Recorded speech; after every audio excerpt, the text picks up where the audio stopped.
the RBI takes action on the benchmark policy interest rates in the country. And these rates may impact the value of investments in the debt market.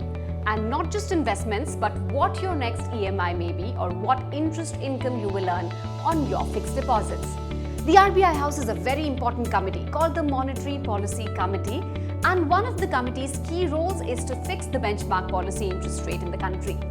This rate is called the repo rate, and the committee meets roughly every 2 months to decide that rate. Now, this repo rate is very important. One of the reasons is because it forms the basis on which banks and financial institutions set rates for loans and FDs, or companies and even the government sets rates for different kinds of debt instruments they issue, like bonds, debentures, and so on. For FD holders and borrowers, if the RBI increases this rate or repo rate, it will impact the interest income or cost depending on what you are. Now let's come to bonds and debentures issued by companies and the government. Say you bought a corporate bond at 10% interest rate for 10 years, which means for 10 years you will earn a 10% rate. Now the RBI increases the rate. This makes the market think that now those investments where money is locked in for very long at old interest rates, which are relatively lower now, are not good. Obviously, because there's a possibility of getting a better rate now in the market. And that's why the market price of that 10-year bond which you own may fall.